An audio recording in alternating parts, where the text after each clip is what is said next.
Buenos días, yo soy Jorge Sánchez Becerril. Yo estoy colaborando también con el proyecto del Tren Maya. Yo estoy a cargo del proyecto urbano de la sección específica de Palenque y de Tulum y coordinando otras áreas del desarrollo urbano arquitectónico del proyecto. Gracias. Entonces, antes que nada, pues queremos agradecerles por habernos invitado el día de hoy a poderles explicar un poco sobre el proyecto de Tren Maya.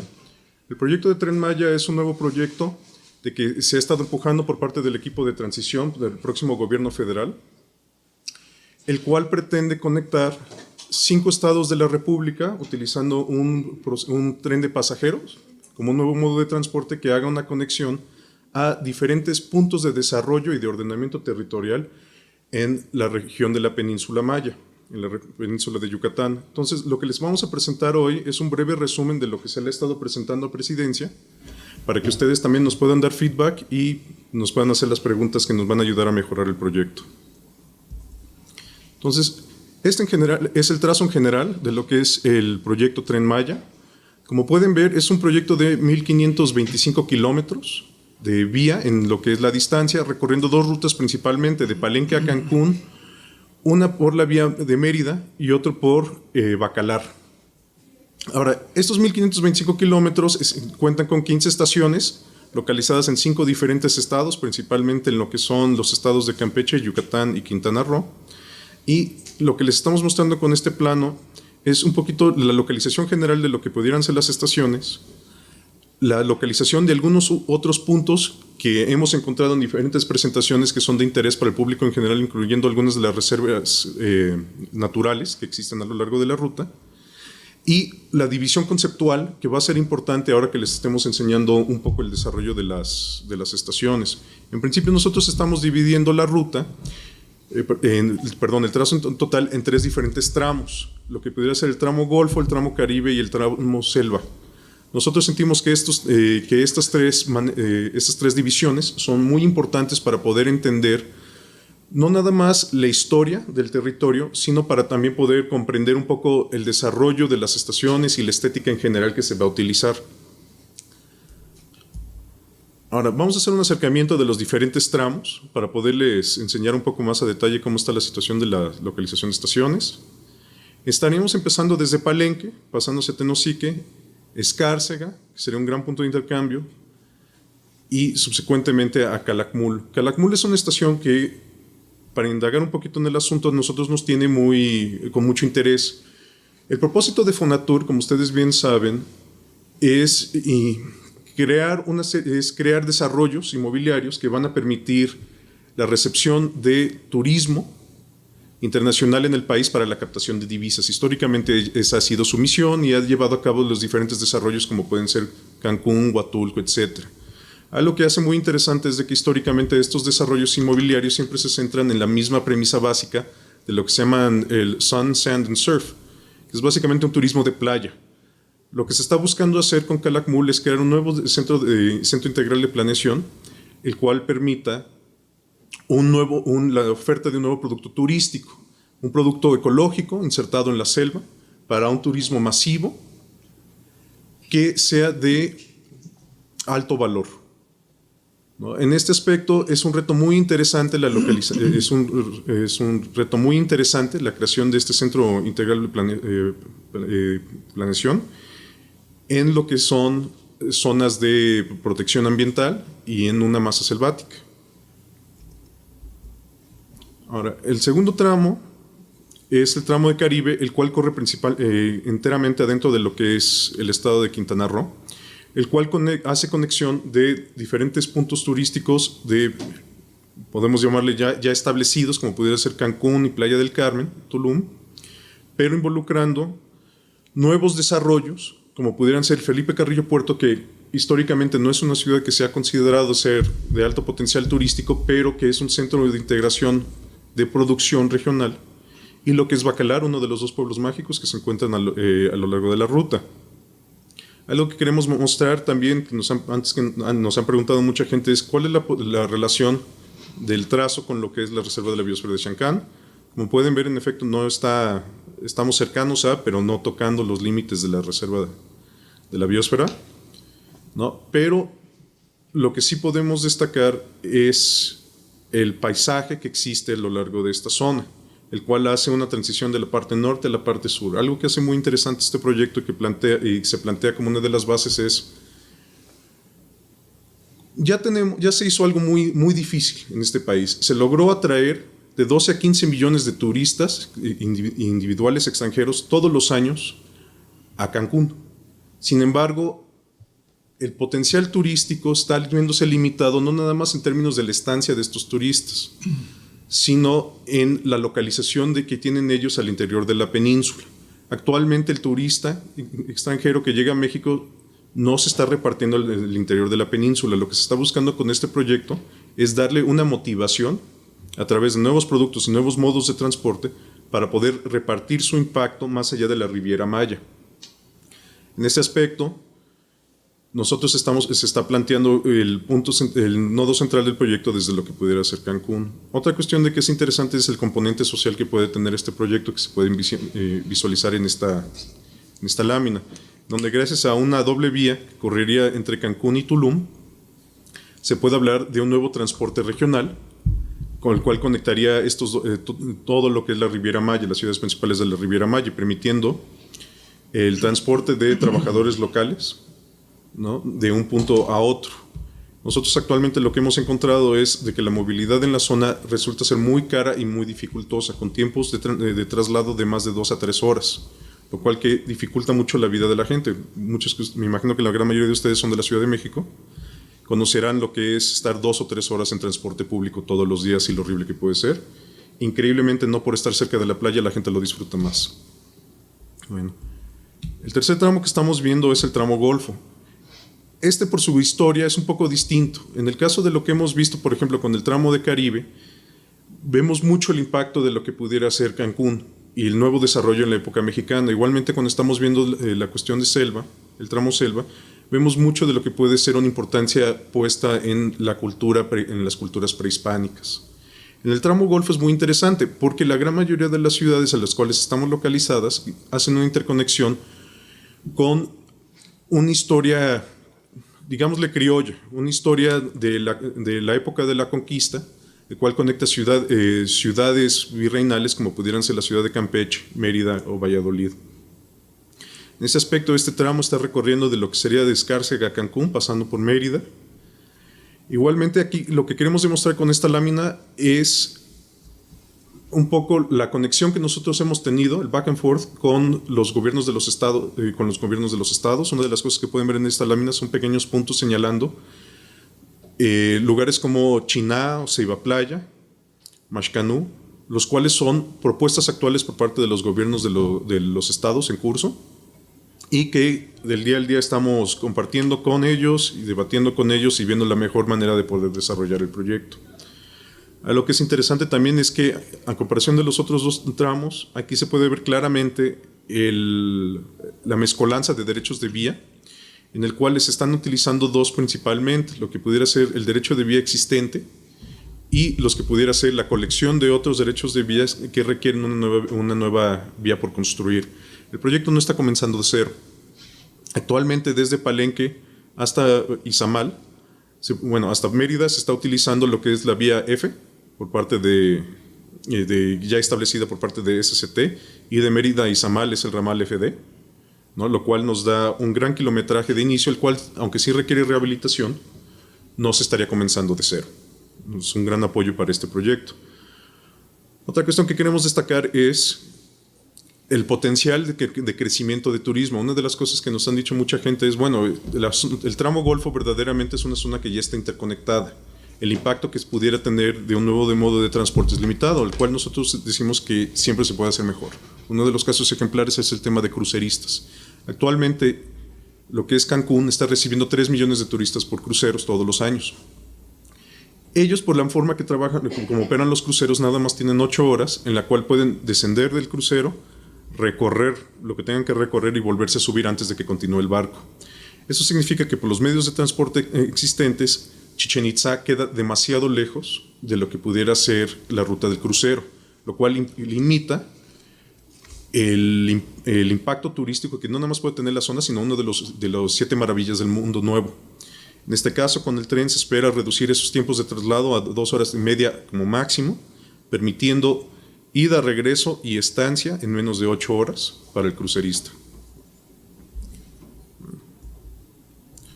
Ahora, igual, para poder realizar ese trazo no es a gratis. Se han estado llevando a cabo una serie de diferentes estudios regionales y locales, el cual no vamos a tener tiempo de detallar todos, pero sí vamos a ejemplificar con unos 2 o 3 que se han hecho, que pudieran ser de interés para ustedes.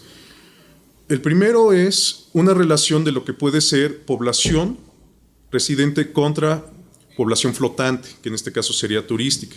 A lo que estamos encontrando es de que si bien tenemos aproximadamente 5 millones de personas viviendo en la península de Yucatán, ¿no? Y ya más aparte otros 5 millones de Chiapas, los cuales no todos son parte de este proyecto, tenemos más de 25 millones de turistas en cualquier momento, ¿no? Esto significa de que, curiosamente, la población flotante es múltiples de la población residente y que con este nuevo proyecto se espera de que, aunque se espera que ambas poblaciones vayan a crecer, la población turística seguirá siendo predominante, lo cual significa que arroja varios retos. El principal de ellos es, ¿tenemos suficiente población para poder atender la masa turística que existe? Y si esa está verdaderamente bien repartida. Actualmente, como pueden ver, la gran masa turística está en Quintana Roo, aunque la masa poblacional no esté ahí. Lo que ha resultado esto es de que en los últimos 20 años estamos viendo una gran migración de diferentes puntos de la península hacia lo que es la Riviera Maya, lo cual empeligra un poco los lazos culturales, los lazos familiares, el despoblamiento de diferentes regiones que pudieran ser altamente productivas, etc. Una de las cuestiones que está viendo este proyecto es precisamente el ordenamiento y desarrollo regional, el cual va a permitir un poco mejor repartir estas poblaciones a través de repartir los turistas. Ahora, un segundo estudio que se llevó a cabo fue ver, por ejemplo, el sector de ocupación principal en los diferentes puntos. Algo que es interesante es que hay ciudades como pudieran ser Valladolid que históricamente consideramos, desde nuestra perspectiva actual en la Ciudad de México la consideramos como de ser netamente turística, sin embargo que encontramos de que tiene un alto porcentaje de la población ocupada en el sector secundario. Esto principalmente por diversos productos locales como pudiera ser cerámicas y otras cuestiones de que existen en la región. Igualmente, si vemos en el caso de Mérida y Campeche, vemos que sus economías son más complejas que meramente la turística, que se pudiera ver en otros puntos como pudiera ser Playa del Carmen o Cancún. Por lo normal, esto es algo bien visto. Sin embargo, otro de los estudios que actualmente, desafortunadamente no lo trajimos como parte de esta presentación, muestra que en muchísimos de los puntos de la península, por ejemplo en el caso de Calakmul, el turismo es un giro relativamente bien pagado. Ahora, otra cuestión que cabría destacar es la importancia que pudiera tener el turismo en sitios que no consideramos necesariamente turísticos. Esto se puede ver un poco a través de la terciarización de la población, de la economía, como pudiera ser en lugares como en Candelaria, Bacalar o hasta en el mismo Palenque. Finalmente, el último estudio que les vamos a presentar hoy es un poco del sistema de ciudades.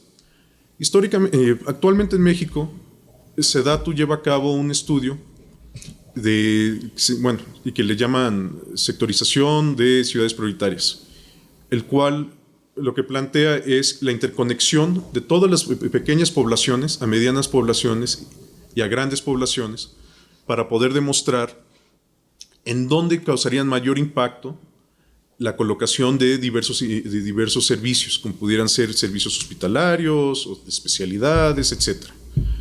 Una de las cosas que nosotros hemos hecho es que simplemente por la colocación del tren, este sistema va a cambiar en algunas cuestiones.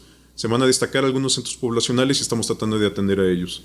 Entonces, en este caso podemos ver que la mayoría de las localidades con estaciones van a ser cada vez más prioritarias y que algunas ciudades secundarias a lo largo de la ruta, como pudiera ser Felipe Carrillo Puerto en Campeche o Candelaria, también lucen como que tienen un potencial de desarrollo que, si bien hemos identificado que no necesariamente es turístico, se pudiera hacer de otro. Actualmente uno de los procesos que se están llevando a cabo es estudiar cómo mejor poder integrar ciertas otras poblaciones que no están contando con estaciones, con otros servicios, para, como nos dice Rogelio, pues para subir a todo el mundo al tren. Ahora sí, sus chistes no son los mejores, ¿eh? Bueno, ¿qué les tratamos de explicar con esto? El proyecto verdaderamente tiene dos propósitos principales. Uno, dotar de infraestructura y desarrollo territorial a una región que históricamente ha sido visto como de interés secundario para la nación y que cuenta con un rezago histórico de estos dos temas.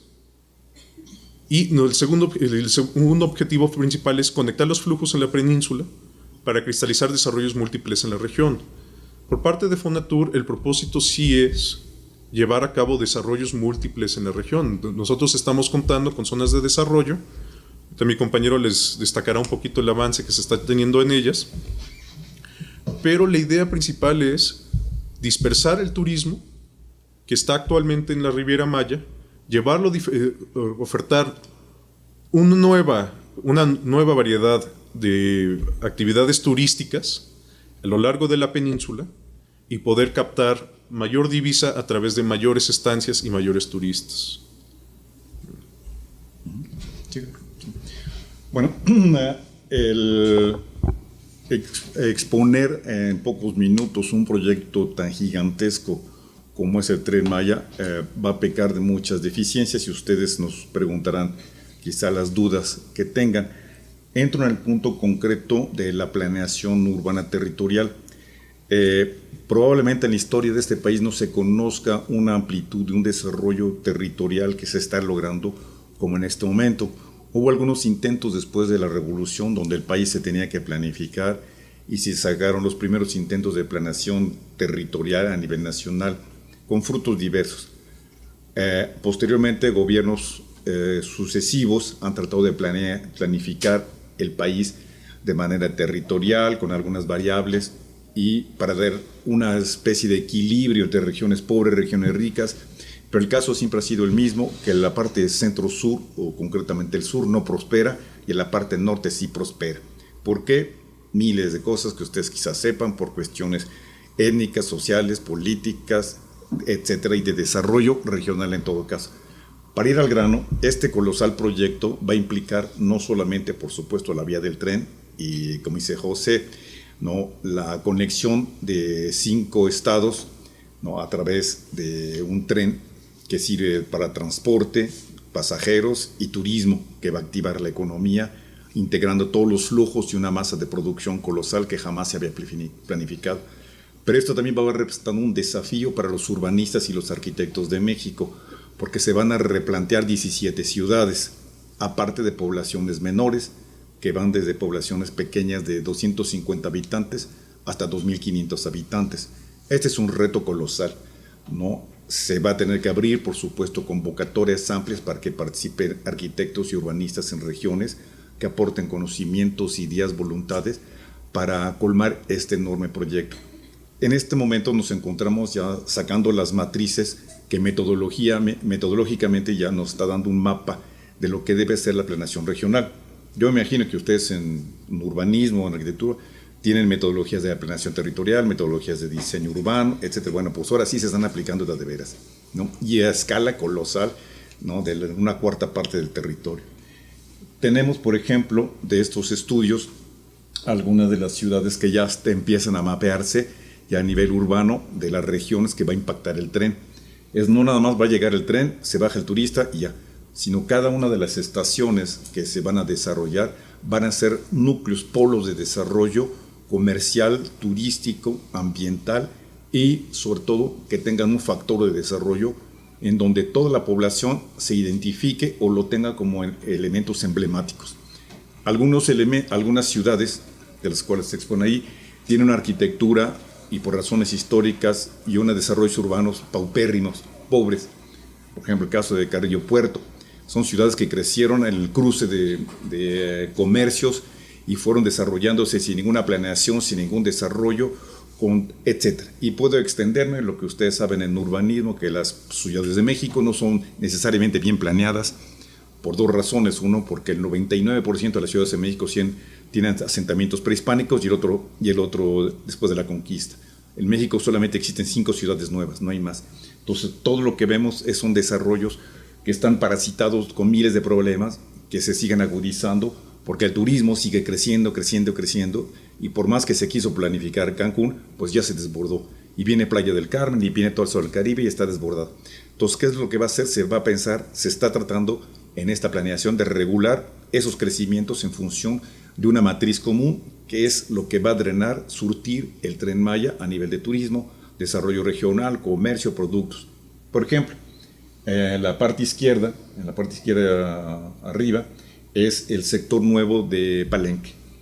Está expuesto de manera hiper sucinta, ¿no? Una lámina que es de un montón. Ven 3 cuadritos a la derecha, que es la zona de Acahual, donde se va a desarrollar la nueva zona urbana, un poco de selva media a la mitad y la selva alta que se tiene que conservar. Y cada uno de esos son proyectos diferentes. La selva baja o la selva golpeada, pues ya no existe, son pastizales abandonados, etc. Ahí es donde se van a hacer los nuevos desarrollos. Son nuevos desarrollos habitacionales, por supuesto con una arquitectura que va a desafiar todos los reglamentos que hasta el momento se han mantenido para que sea sustentable, sostenibles, por supuesto, y hiperecológicos, con una vivienda digna para sectores populares, medios y altos. Es la zona media, está la flechita, ¿no? Es una zona selvática golpeada pero recuperable. Ahí también van a haber algunos elementos de desarrollo urbano que nuevamente se va a requerir de altísimo nivel de participación para que los proyectos que se hagan no golpeen la selva y al contrario permitan un crecimiento. Y la parte de baja es prácticamente la zona de conservación donde no se va a tocar, y si se toca solamente va a ser por puntos muy precisos de turismo ecológico, de cabañas de alto standing, etcétera, con ciclos. Ahí ni siquiera se va a pavimentar, se van a hacer terracerías. Esta es una de las consecuencias que les ahorro muchos rollos, que vienen estudios y estudios y estudios para ir planificando. Y se va a conectar, por supuesto, ves la mancha urbana a la izquierda de Palenque que va a penetrar, y por el sur también van a penetrar. Y no sé si alcanza a ver un puntito rojo que es la estación. Esa estación igual, de estación donde viene el tren, desde Cancún, ahí se va a dejar, ¿no? Que a partir de su inauguración hasta la fecha, hasta el término del sexenio, se pretende que bajen aproximadamente 9 millones. No de un jalón ni mucho menos, pero es la masa global de pasajeros que se piensa manejar. Entonces el impacto regional, por supuesto, es enorme. Entonces tiene que cuidado con los servicios, ¿no? Si se va a alimentar el agua donde viene, todas las instalaciones que tienen que dar resultados para que no sea lo mismo de siempre, que se planifique y después hay que meter las tuberías, etc., ¿no? En la parte que sigue, Tenosique, es igual, ¿no? Se está planificando, ya se viene la zona de impacto urbano para el nuevo trazo de calles, cómo van a ser las vialidades, todo lo que va a ser los cableados subterráneos, hundir, y pretendiendo que cada una de estas ciudades tengan una homologación. La Secretaría de Turismo tiene un nombre, una insignia que se llama Pueblos Mágicos. No es que se pretenda hacer pueblos mágicos, pero sí poblaciones que tengan una oferta de calidad a partir de una identidad que se le puede lograr con la arquitectura y las estaciones, ¿no? Y con actividades turísticas. Se trata que el turismo llegue, baje, se quede por más tiempo prolongado y que tenga gasto para el desarrollo. Y así sucesivamente, ya no me extiendo más, para que vean, ya son los demás sectores que se están desarrollando, ¿no? Ya se empiezan a planificar, ¿no? Insisto, esto lleva metodología, no es nada más así, que a veces pon 3 rayas aquí, es una línea, enchufa aquí la colonia con tal. Son estudios y estudios y estudios que insistiría nada más a los que les interesa el urbanismo, es cuestión de metodología, es de lo más vigoroso que estamos desarrollando. Bueno, y les doy algunos ejemplos, conceptos iniciales de las estaciones de los trenes. Claro, primero dimensionando qué tanto se va a cubrir. Tenemos, por ejemplo, entre los diseñadores están aportando ya algunas ideas. En la zona sur, en la parte selvática, hay un elemento, como lo ven ahí en la foto en el centro, unos cenotes, que es una formación geológica muy particular del sureste, donde se hacen las cavernas de agua, se desfunda la bóveda y se forman unos hoyos, ¿no? Que conocen por todos lados, y se tomó ese concepto del cenote para hacer una estación del tren basado en la perforación que queda. Digamos que es una cueva cubierta, ¿no? En este caso es con material local, por supuesto con bambú, y sería la estación abajo de un subterráneo en forma de cenote, en forma de un cono. son propuestas, por eso esto se tiene que consensar con mucho, poblaciones locales, no la utilidad de la materia, resistencia a las tormentas, a los ciclones y todo lo que ofrece por allá. Sí. Esta es otra estación, esta también está estructurado a partir de material local, que es un bambú. Esta es una hipótesis también. Nada de esto está definitivo, nomás les enseño ya porque ya se está trabajando, porque se tiene que entregar en diciembre por lo menos ya los anteproyectos, cerrándolos, ¿no? Para que si se aprueban, pues ya se empiezan a hacer ya todos los procesos de licitación para las que van a competir todas las empresas que quieran entrar, pues ya van a tener los materiales, no las imágenes, porque esto no se les va a hacer, se va a hacer el concepto que se quiere, pero nosotros ya tenemos elaborando las imágenes ideales que podría un arquitecto, un despacho hacer. Este es otro, que esto está tomando ya retomando ciertas ideas de la arquitectura colonial, el arco de medio punto, que es prototipo también de parte de lo que los españoles arrojaron a la zona norte de Yucatán, Izamal, Mérida. Entonces se retoma ese concepto cuasi religioso, pero es muy hermoso porque tiene una formidable posibilidad de elevar, ¿no? Aguantar materiales simples, construcciones rápidas, ¿no? Y extendiéndonos de otra manera, pues tenemos el de la derecha, que era la idea del cenote, aquí ya desarrollado con una estructura, con una retícula, membrana en la parte superior, ¿no? Que cubriría este gran espacio. Y este es otro, y este es un poco más elaborada, casi la podrían decir como estaciones del metro aquí o del metrotren.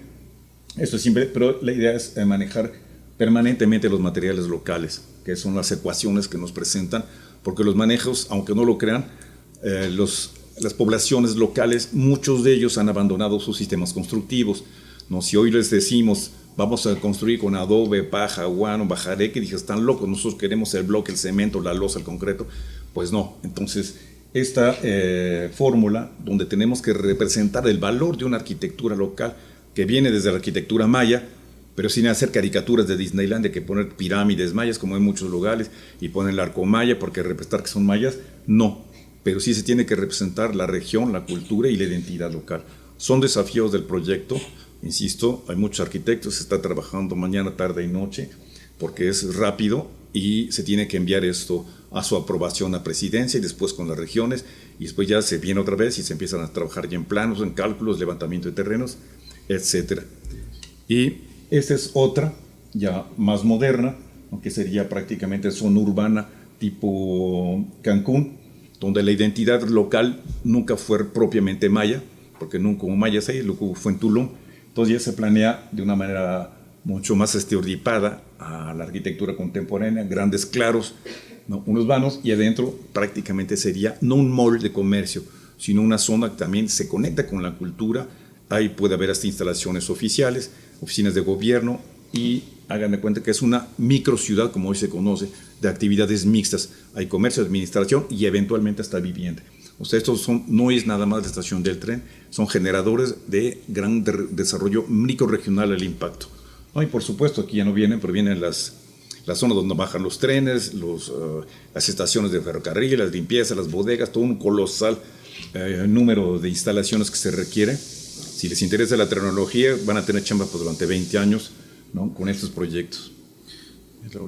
Y a nivel de vivienda popular, por supuesto, también el pueblo se va a rescatar, ¿no? Esta vivienda. Estos son ejemplos vivos, ya se ha trabajado en algunas comunidades, por ejemplo, la parte izquierda, a trabajar con el bambú, revitalizarlo.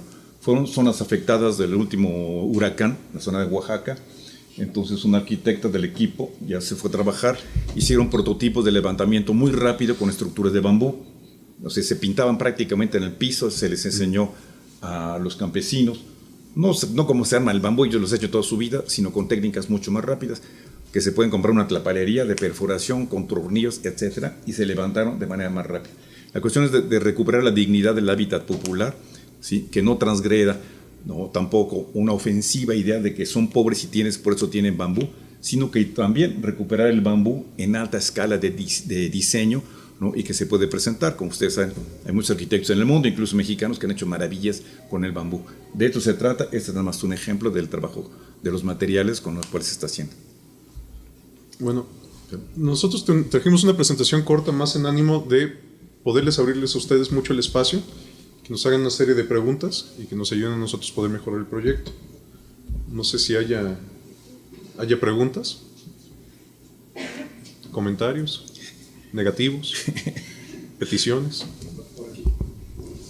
Mi pregunta es al respecto de serían dos. Una es sobre la viabilidad del proyecto y otra es sobre esta idea de que ahora, como se hizo la consulta para el aeropuerto, tiene que haber una consulta para hacer para hacer el tren, ¿no?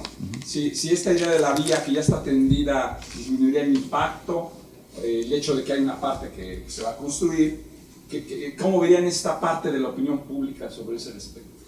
Okay. Creo que son varias preguntas ahí, déjenme ver si las podemos contestar en orden inversa. En términos de la recepción que ha tenido el proyecto del tren, creo que ha sido relativamente positivo, especialmente por la gente de la península, ¿no? O sea, las encuestas que se han demostrado son, en general, la gente considera de que el tren es un proyecto que va a mejorar su nivel de vida. Ahora, la segunda pregunta era sobre las encuestas, claro. O sea, sí se tiene que hacer consultas públicas. Actualmente se están diseñando para diferentes áreas, incluyendo para poblaciones indígenas, ¿no? Y ahí hay muchas que están en norma y que se tienen que seguir de acuerdo a ciertos pasos. Y hay otras que simplemente se hacen porque son necesarias, aunque no estén en norma, ¿no? En ese aspecto, pues nosotros estamos muy a favor, y esto es una línea que viene desde Presidencia y que se continúa en todas las secretarías. Entonces no lo veo complicado. Si quieres, déjame abundar aquí. Sí. Sí, nada más, abundando en este aspecto, cabe, si ven el mapa global, hay una de las zonas más delicadas donde va a pasar el tren, que es en la zona de Calakmul. En esa zona, ustedes saben, en la época del presidente Zedillo, por razones militares, cuando estaba la guerrilla zapatista, bajo el miedo de que avanzara la insurgencia nacional de los zapatistas, se empezaron a llevar poblaciones de varios lugares del país, desde Chihuahua, Ensenada, de Jalisco, de muchos lugares a ocupar esas zonas. Hay en la actualidad una cantidad de poblaciones que fueron sembradas sin ninguna planeación, sin ningún rigor metodológico, y que han causado, por supuesto, parte del conflicto regional local, no conflicto político, sino de planeación, porque como no hay una planeación, es muy difícil para ellos una economía más allá de la subsistencia. Viven de sembradío, un pastoreo agrícola muy rústico, y lamentablemente son zonas que han impactado mucho la zona selvática, mucho. Se ha perdido mucha selva por este proyecto. La idea del tren es justamente al revés, que gracias al tren se va a recuperar zonas selváticas. ¿Por qué? Porque se va a reordenar estas comunidades de manera que tengan ya no una dependencia agrícola ganadera de subsistencia, sino que ya están integrados a un proyecto regional de economías. Concretamente, hoy en la zona de Cancún, un jitomate, una zanahoria, muchas veces viene desde Jalisco, desde Veracruz, de otros lados, porque no hay una producción regional local, porque no se atendió nunca la producción turística agroalimentaria y siempre se dependió del centro norte. Hoy la ecuación es diferente. Todos estos núcleos de desarrollo se les va a dar todos los insumos, no Fonatur, sino todas las secretarías que van a estar incorporadas a un desarrollo regional para que se integre. La idea es rescatar la selva. Hoy en algunas zonas están extremadamente impactadas. Por fortuna, y la gente que está colaborando con el Tren Maya, tienen años trabajando con estas comunidades, con unas ONGs, algunos del Estado, y tienen grandes contactos con estos. A la fecha no hemos tenido ninguna resistencia ni rechazo de estas zonas, ¿no?, contra el tren. Al contrario. Entonces se está a traducir en Tojolabal, Zoque, Popoluca, Maya, etcétera, para que estas comunidades en sus propias lenguas y tradiciones también lo exterioricen. De hecho, se han hecho ya estas reuniones. A la fecha, insistiría, no ha habido, al contrario, es totalmente positivo, porque lo ven así, ya que nos llegue la civilización como sea, pero por favor, en términos muy globales. Sí, en general nosotros hemos tenido, Rogelio Jiménez Pons ha tenido el buen tino de trabajar con todos los que con todas las opiniones que se han presentado. En ese aspecto, de veras que es un proyecto que ha sido increíblemente transversal, increíblemente consensado, ¿no? Y que se trabaja el día al día con todos los actores en la región, tantos políticos como no políticos. Ahora, y la tercera pregunta que hacías era sobre la viabilidad. Nada más para confirmar, ¿te refieres a viabilidad económica? Ecológica, sobre este asunto, precisamente lo de Calakmul. Ah, ok, entonces Sí. creo que ya con... Bueno, me extiendo nada más ahí. Están trabajando con nosotros la gente de la reserva de Calakmul, el director de la reserva, pero no solamente ellos, está Sedatu, Sedesol, Antropología, Semarnat. Cultura, Semarnat, están trabajando en el despacho donde se está planeando eso. Te puedo decir y garantizar, ¿no?, con las fallas que siempre ocurren, ¿no?, que la responsabilidad que se atiende para el impacto ecológico es altísimo. Sabemos que es el nodo, digamos, en la imagen que proyecta el tren, muy delicado y que se tiene que dar una respuesta. Por dos razones. La gente cuando ve el tren ve la devastación. Puta, y dice, ya está, ahora sí, van a tumbar árboles, van a mastar changos y los jaguares, ¿qué va a pasar? Bueno, todo esto se está planificando. Se está planificando porque lo que se trata es de mantener la reserva tal cual, no depredar, ni quitar, ni sumar árboles. Si ustedes ven el mapa general, la vía del tren atraviesa la reserva de la biosfera, la reserva de Siancán, de lado a lado. Pero eso ya se lo atraviesa actualmente una carretera que va de Palenque, de Escárcega, a Chetumal. Ya lo atraviesa. Un poblado que se llama Xpujil, donde está sembrado una serie de sitios arqueológicos fantásticos. Bueno, todo eso se sabe. El tren va a pasar en esa línea. No se va a depredar más, no se va a actuar. Al contrario, ¿no? Bajo esta interacción, el tren tiene menos impacto que una carretera. La carretera pasan y pasan y pasan, se mantiene. El tren pasa de estación a estación. Entonces no va a ser tampoco un tren salvaje, de esos de súper rápidos japoneses de 600 de la hora, no. Es un tren que se calcula entre 140 a 160 kilómetros la hora, de bajo impacto, consumo reducido, etc. Todas las condicionantes ecológicas las estamos poniendo, ¿no? Claro, nuestro principal interés es que para el reflejo que se maneja hacia el exterior, para la población nacional y al exterior, es que esté el impacto ambiental que va a crear. En el caso de que lo haya, porque tendrá que haber algunas consecuencias en algunos sitios extremadamente delicados, por dos razones. Uno, porque los sitios ya han sido impactados. Si ustedes ven de Cancún hacia abajo, hasta Chetumal, muchas zonas de alto contenido, de alta reserva, concretamente la reserva de Siancán, ya han invadido los turisteros, ya han construido hoteles, ya tienen palapas, y ahorita son los de los hoteles más grandes del mundo por Tulum. Bueno, ya está impactado, entonces, ¿y ahora qué hacemos? ¿Los sacamos? ¿O los dejamos? ¿O los integramos? Entonces va a tener que haber una renegociación del proyecto turístico nacional a partir de la recuperación de todo lo que es la barra de coral desde Cancún hasta Chetumal, para que se reintegre el proyecto turístico de una manera más ecológica. Esto es, por supuesto, entonces las conversaciones con la Secretaría de Turismo, con los turisteros, ya se ha ido con ellos, y están dispuestos, dice, pues sí, claro. Es que pues, como nosotros no teníamos permiso, pues invadíamos, construimos hoteles padrísimos, y ahora cobramos, son de las zonas más caras del mundo, 4 o 5 mil pesos por noche en un hotel de 3 palapas. Bueno, esa es la idea que nos golpeó y la realidad está ahí. Entonces, revertir este proceso para la gente que dice, oye, pues qué padre palapa, pero pues están golpeando la naturaleza. Entonces la ecuación, bueno, ¿seguimos así o paramos todo? Pues la idea es paramos todo y va para atrás el proceso. Se tiene que negociar, se tiene que afectar gente que trabaja allá en zonas turísticas delicadas, pero no tenemos de otra si tenemos que tener la dignidad de poder presentar al país un tren que tiene unas características de planeación como nunca las ha tenido este país. ¿Sí? En el caso de el proyecto, que como dijo Eduardo Engaña, es un proyecto discutido, pero yo no vi antes estos planos, etc. Tengo algunas preguntas. Una cosa es, usted dice ya el diciembre hay que entregar los planos, los anteproyectos para las licitaciones.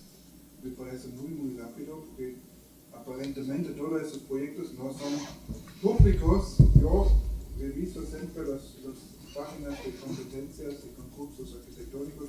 Yo no vi nunca un concurso arquitectónico que tiene que ver con las estaciones o con los proyectos de desarrollo urbano, etcétera, etcétera. De tal manera me parece la participación ciudadana es muy baja.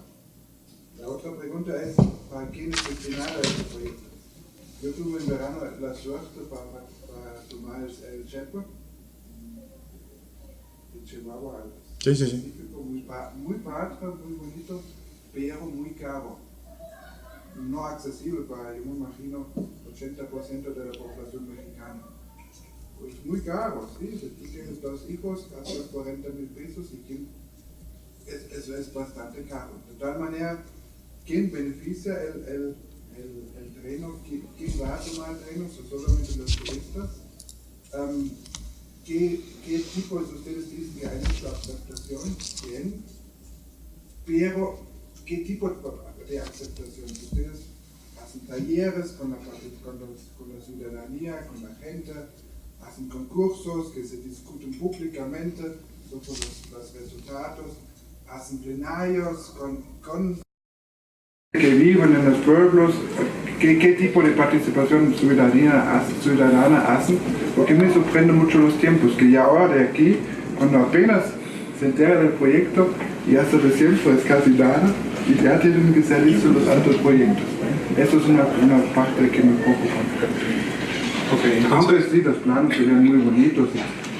Felicidades. Ay, gracias, Luz. Bueno, entonces, para contestar, creo que son 3 preguntas.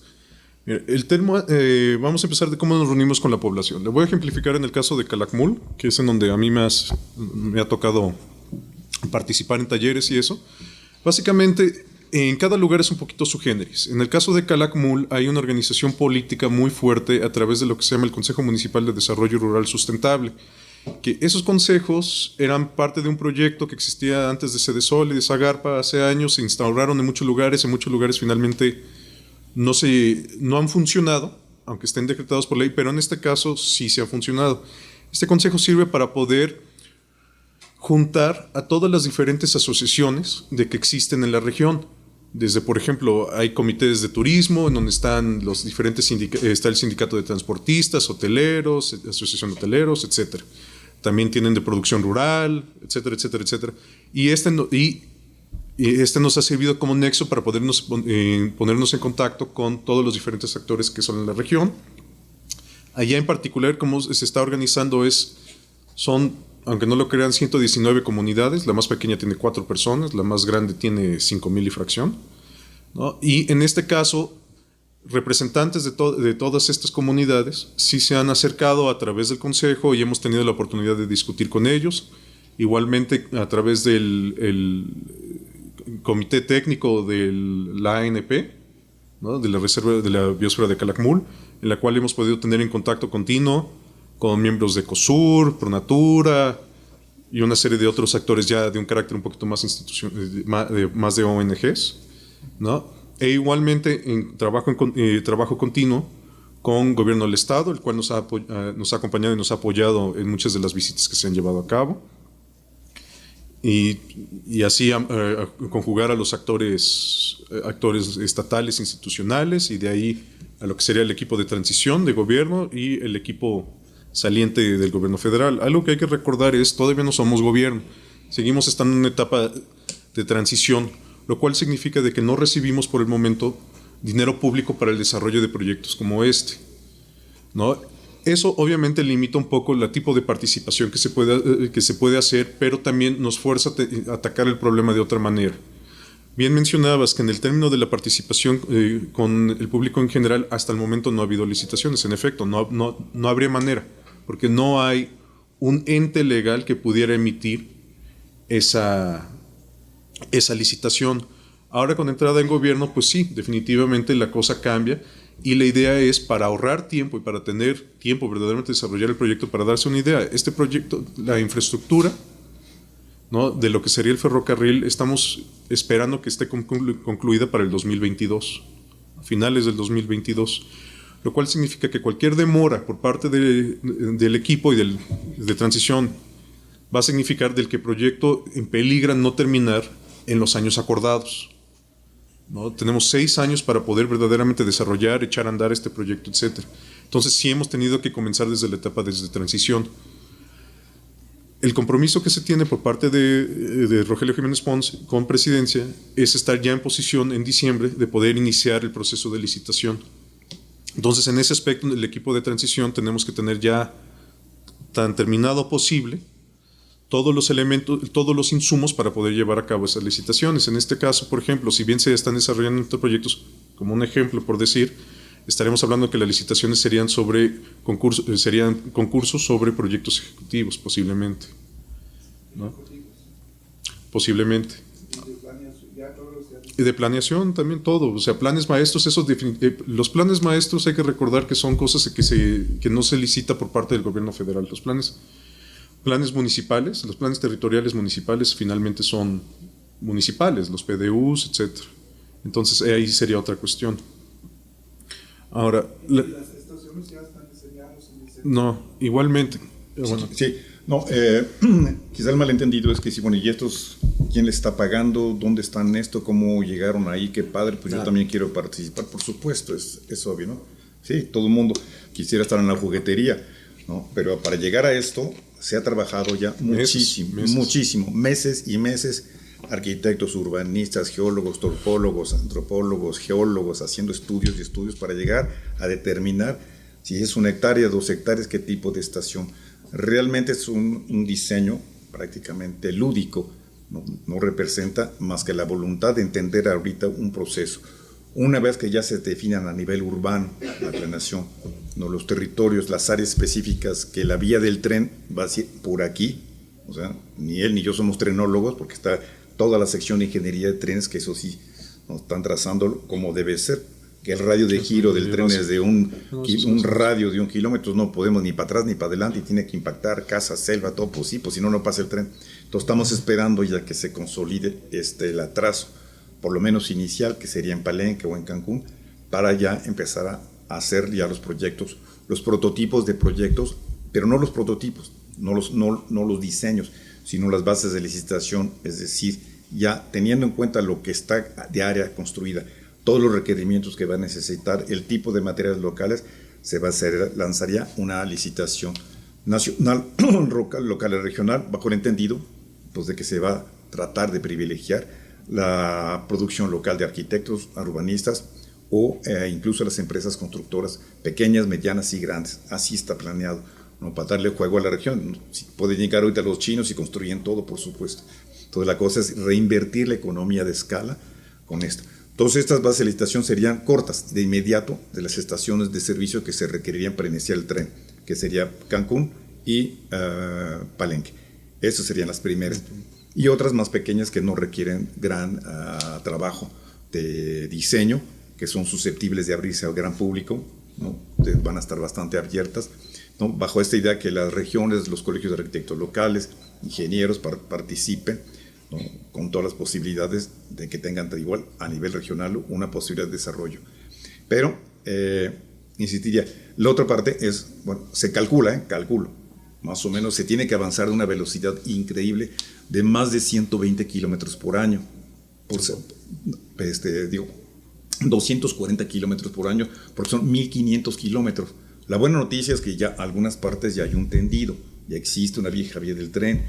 No sé si recuerdan fotos viejas de Yucatán, donde había un tren en Equenero que hacía recorridos por las haciendas, ya existe por fortuna.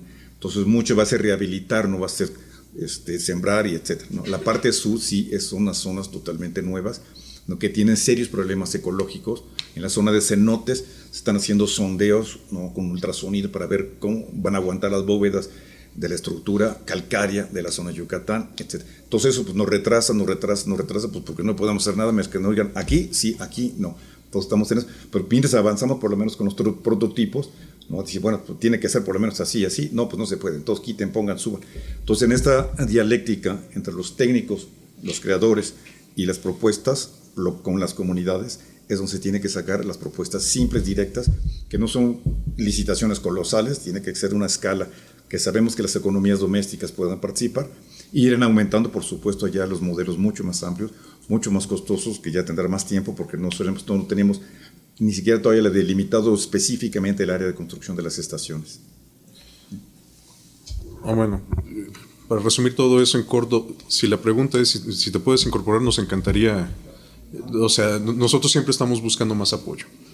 Faltó lo que preguntó sobre a qué costo. Ok, y esa es la tercera, el costo de pasaje. La cuestión es, ¿cómo se paga un tren? En la gran mayoría del mundo, el tren no es costeable por sí solo. De lo que hemos visto los cálculos, probablemente va a ser el mismo caso. Igual que 90%, creo que son 90% de las vías de tren de este mundo no se pagan por sí mismos. Aquí la idea de cómo se va a pagar el tren es integrando diferentes flujos económicos, tanto de lo que puede ser el potencial que el tren va a tener sobre las zonas de desarrollo. Si ustedes se recuerdan, no sé si llevan como materia la planeación en base de tránsito. El caso de Londres, en los 1800, una de las grandes formas de poder pagar el tren era permitir desarrollos a cada X kilómetros sobre la vía del tren, la creación de nuevos suburbios. Esa es una cosa similar. Estamos hablando de un tren regional, el cual, como va a conectar diferentes zonas de desarrollo, se espera que con el crecimiento económico de esas zonas de desarrollo se va a poder pagar el tren en su gran mayoría. Ahora, en términos específicos del pasaje, lo que esto significa es de que tenemos diversos tipos de pasaje. Vamos a tener en específico pasaje y carga. Para subdividir cada uno, en el caso de carga se pudiera hablar de lo que son los materiales, o sea, materiales no perecederos, como pudiera ser varilla, cemento, y pudiéramos tener los que sí son perecederos, que pudieran ser, por ejemplo, carne, arroz, etc. Esas dos cuestiones sí son útiles. Sin embargo, no es el enfoque principal. Esos, por ejemplo, los pudiéramos estar manejando a través de horarios nocturnos, lo cual significa de que nos permite los horarios diurnos para lo que pudieran ser la gran porcentaje de viajes. Estos viajes se van a subdividir, digamos, en tres diferentes maneras. En lo que sí es una clase alta, ¿no? Para un turista muy rico, ¿no? De que va a permitir camarinos, puede permitir, ya sabe, el típico lounge en el tren, ¿no? Viendo las estrellas, y todo eso muy romántico que les enseñó las películas de James Bond. El segundo es lo que pudiera ser el transporte regional, especialmente en el caso de lo que puede ser de Tulum a Cancún. O sea, estamos viendo de que hay una demanda de un transporte local eficiente, de punto a punto, ¿no? Y masivo. O sea, si estamos hablando de una doble vía del tren, pudiéramos estar proyectando hasta 120 viajes al día, ¿no? Lo cual permitiría que un gran porcentaje de la población que actualmente se está moviendo a través de taxis colectivos, transporte privado, camiones, etcétera, se pueda ir a través del tren. Eso obviamente sería un pasaje más barato, y tendría otras condiciones de vagón. El tercero sí es, por decir, algo que se ve también en el Chepe, que tiene dos clases, ¿no? La primera clase y la segunda clase de pasaje. Creo que actualmente la segunda clase la redujeron. Me corrige si estoy mal. Hay dos tipos de trenes. Okay. En esta es una cuestión similar. Aquí todavía se está jugando los que son los mercadólogos del equipo sobre cómo sería más conveniente. Que si fueran trenes completamente por separados o si fueran diversos vagones al interior del mismo tren, ¿no? Ahí sí todavía está un poquito en discusión. Pero la cuestión es de que sí hay múltiples pasajes y hay múltiples, o sea, carga, ¿no? que se puede llevar en el tren. No es diferente con el Chepe, hay también una movilidad masiva. También no es solamente Exacto, es que sí, el Chepe yo creo que es un ejemplo que nos han señalado muchas veces, pero no siempre es el mejor ejemplo, por el simple hecho, exacto. El Chepe es una ruta que se ha reducido en diferentes momentos, que empezó a ser netamente turística, después se encontró de que había sitios en donde no podía parar, pero que había hop on, hop off, ¿no? Y que finalmente le ha costado un poquito encontrar su mercado ideal y mantenerse a flota. Nosotros precisamente estamos aprendiendo del Chepe y estamos viendo la importancia de poder diversificar nuestros flujos. No sé si hay otra pregunta. Más tantito extendiéndome sobre el Chepe, por razones X lo conocí bien, y en este caso el Tren Maya sería de alguna manera el anti-Chepe, por el tipo de desarrollo. El tren de Chihuahua Pacífico fue crecido antes de que hubiera turismo, antes de que hubiera nada de eso. De repente el turismo llegó y las barrancas crecieron y cosa fantástica, maravillosa, todo el mundo le encanta. Pero la población indígena sigue igual de jodida. Ustedes llegan en el tren y ven los tarahumaras así humildemente ofreciendo sus productos por las ventanas de manera patética, que es para realmente enojarse. Dice, oye, pues tanto desarrollo este tren y los billones que están bajando aquí, para comprar tecitas, artesanía. Este no es el caso. Aquí es el antichip. Esto va a ser otro tipo de desarrollo donde estas estaciones sí van a integrar, ¿no?, todo, tanto el desarrollo comercial, regional, turístico, etcétera, sin convertirse en un mall turístico, pues tampoco, ¿no? Y estos son los desafíos que va a presentar la arquitectura cuando se integre con las ciudades. Pero pues lo van a ir conociendo, por supuesto. ¿Sí? Perdón. Entonces, en este tren, tanto turista como residente van a convivir en un mismo tren, o sea, o va a haber, eso, o se va a diferenciar por el turista que puede. Y el turista también podría bajar en la clase de los residentes, ¿no? Sí, teóricamente no hay ese limitante, o sea, porque el turista extranjero y el nacional están dispuestos a pagar más, un sobreprecio por lo que pudiera ser el mismo pasaje finalmente. Sí, con algunas otras cuestiones, pero siempre en el entendimiento de que el margen de ganancia para la operación es mayor. Esto permite de alguna manera u otra poder subsidiar los demás servicios, ¿no? Ahora, de que va a haber un límite en poderle vender un cierto pasaje a ciertas personas, eso por el momento no se ha contemplado ni creo que pudiera ser legal, ¿no?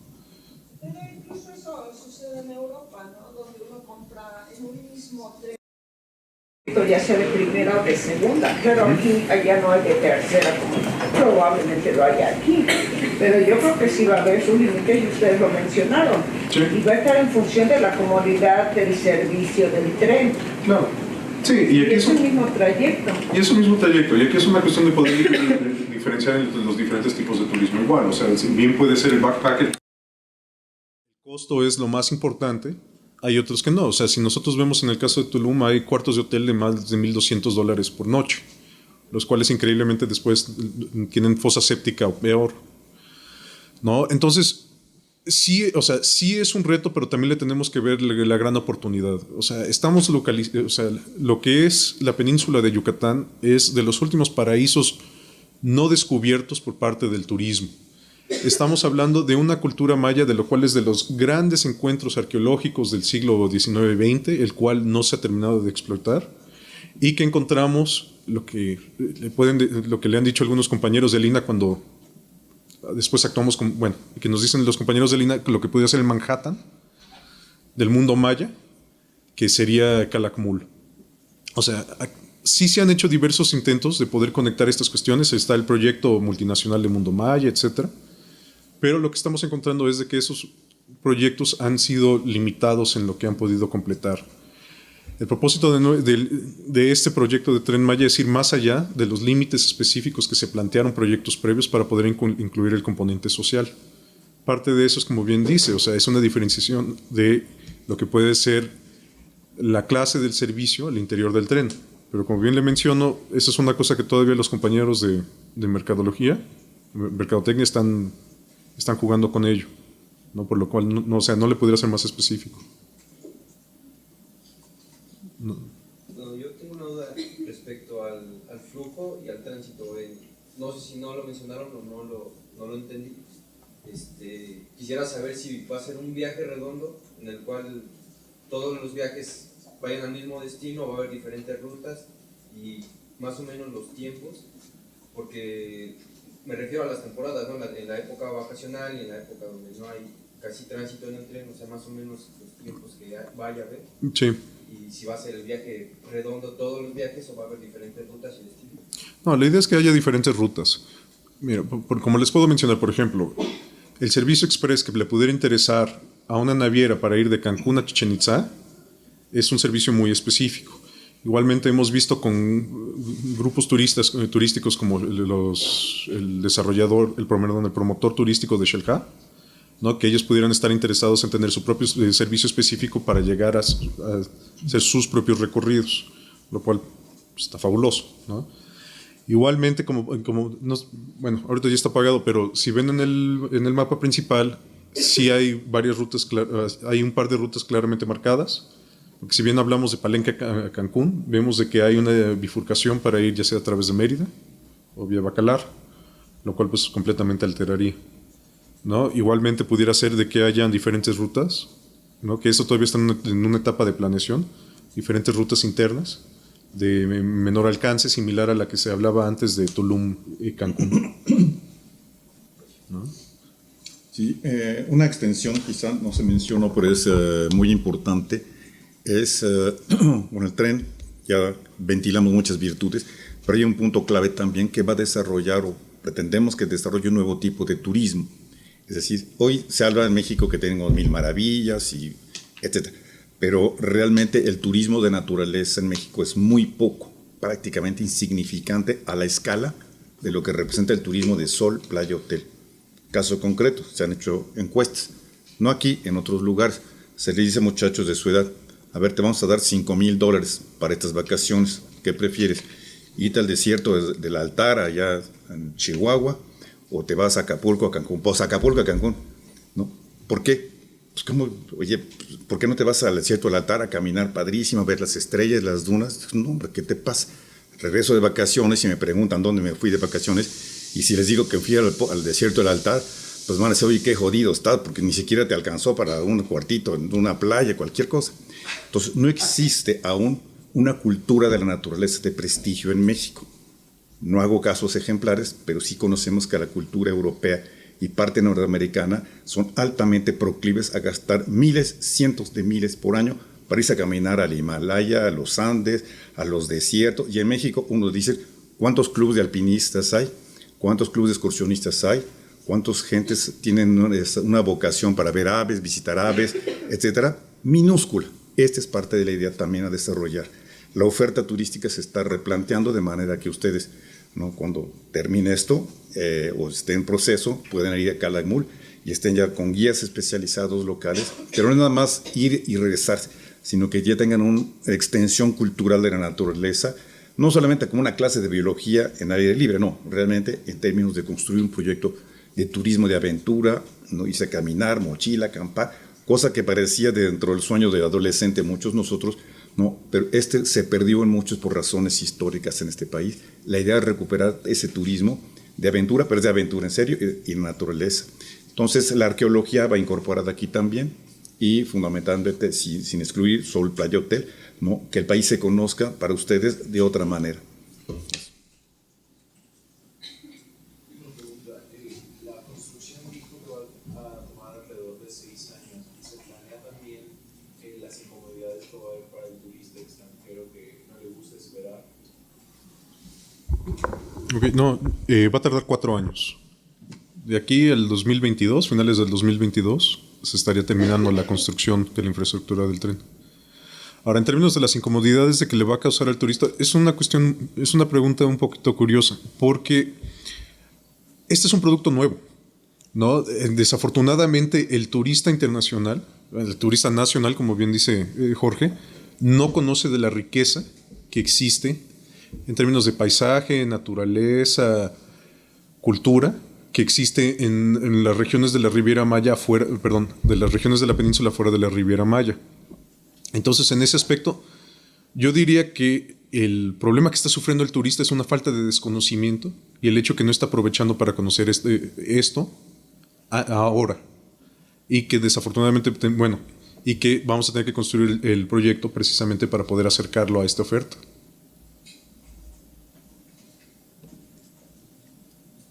¿Sí? Pero además también sí hay que diferenciar entre el tipo de turista que va a esa ruta maya. Porque, por ejemplo, los italianos, a ellos no les interesa tanto la playa, ellos son 100% culturales. Los gringos sabemos que ellos son playeros y no saben diferenciar entre una cosa y otra.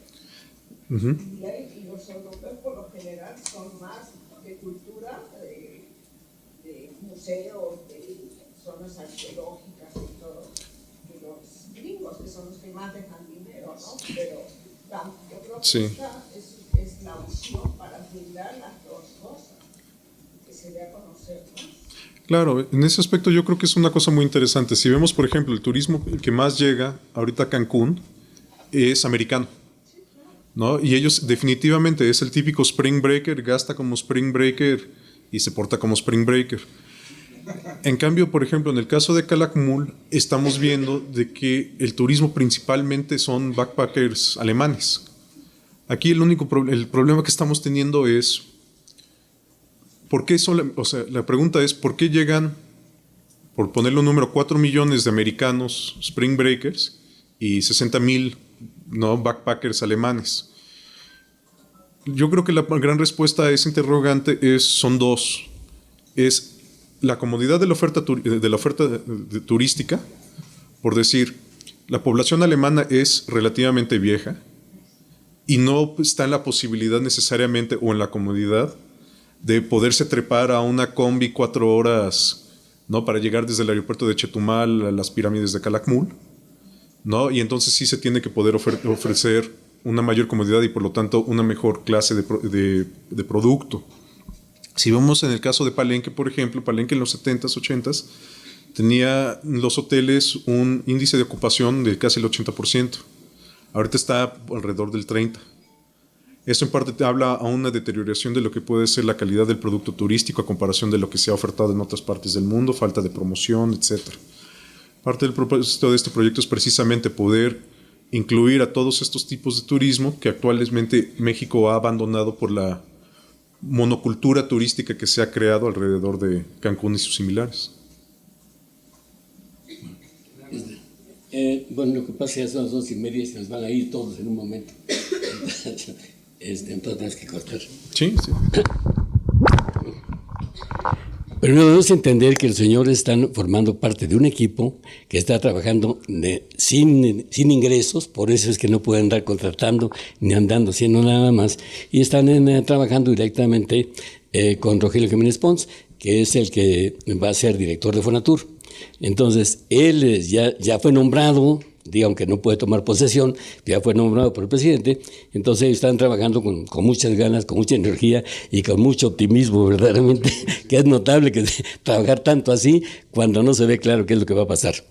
Yo creo que esta es la cuarta sesión. Ya tocamos vivienda, ya tocamos la división territorial, ya tocamos la descentralización de las agencias de gobierno. Y ahora con lo del tren, pues ya nos faltan nada más otras 5 para poder tener un panorama total de los proyectos del Observador, con lo que se va a traducir en un libro, y este libro esperemos que lo vean ustedes y que lo tengan a principio del año que entra. Yo estoy comprometido con Rogelio y con los demás para que tengamos el material lo más pronto posible y podamos esto almacenarlo. Por lo pronto, la conferencia está en la nube y por ahí terminamos. Pero lo que sí me hace extraño, si quería nombrarlo, es que esto que se está haciendo ahorita huele a viejo. Esto ya se hizo hace muchos años. Desde luego que cuando hablan aquí 1.500 kilómetros es mucho. Porfirio Díaz echó 20,000 kilómetros y en condiciones verdaderamente adversas, y lo hizo Porfirio Díaz. Y ahí está. Y todavía está, y son las mismas. No pasó nada en 100 años. Por otro lado, en la descentralización, con López Portillo se formó un organismo especial que vinieron a hablar aquí los directores hace una semana, y que hablaba sobre el programa de desconcentración de la Administración Pública Federal, que fueron 300 gentes de todos los ámbitos que trabajaron 6 años, y se concluyó que prácticamente no se pudo hacer nada más que el INEGI y Caminos y Puentes Federales a Cuernavaca. Todo lo demás fue imposible por infinidad de problemas que no sé si los han considerado ahora, porque seguramente van a seguir ahí. Y tercero, lo de Cancún. Pues de Cancún, esto hace 40 y tantos años que lo funda Echeverría. Entonces se determina un polígono que queda a cargo de Fonatur. Y de los primeros directores de Fonatur, pues traté a muchos de ellos, a Canales Bonalpan, Villalpando y demás. Yo vivo en Cancún. Entonces, para trasladarme al sur, es verdaderamente problemático este tráfico, casi como aquí, como en la Ciudad de México. Ya sea es una vía que ya no puede echarse, ya no tiene para dónde moverse. De manera que el tren pues va a ser un gran alivio, porque va a terminar a fuerza junto al aeropuerto y va a tomar Guayacán, donde vivo yo. Así es que voy a tener el tren en la puerta, silbando. De manera que por eso conozco bien esto. Pero además en Cancún, desde hace 40 y tantos años que se empezó, cuando no había nada. O sea, el avión llegaba en la tierra. Ni siquiera había aeropuerto. Ahí hice 1,200 casas, y ahorita que estaban hablando ustedes de tomar en cuenta la naturaleza, la cultura, me acuerdo que las casas que hicimos eran de interés social. Entonces me metí en el campo y a hablar con las gentes que había en su casa típica, ovalada de piedra o adobe con techo de paja o de bambú. Y les dije que íbamos a hacer 600 casas primero y que queríamos oír opiniones, enseñamos las muestras y dijeron que no querían saber nada de eso, que ellos querían vivir en la modernidad, querían lo que acabas de decir, piso de cemento, bloque hueco y losa de concreto. Y entonces no quedó más remedio que hacer unas cosas horribles. Hice 600 casas, pero fueron tan demandadas que las vendimos antes de desplantar. Entonces nosotras, mis 600 casas, ya están todavía. Son uno de mis proyectos con 1.200 casas horribles, pinchísimas, pero ¿qué es lo que querían estas gentes? Y estas gentes se cambiaron a vivir inmediatamente. Entonces no es cuestión de traerles otra vez, de relacionarlos con su pasado, que los que llegan ahí no quieren saber nada de su pasado. Es a la vez que lo tienen olvidado.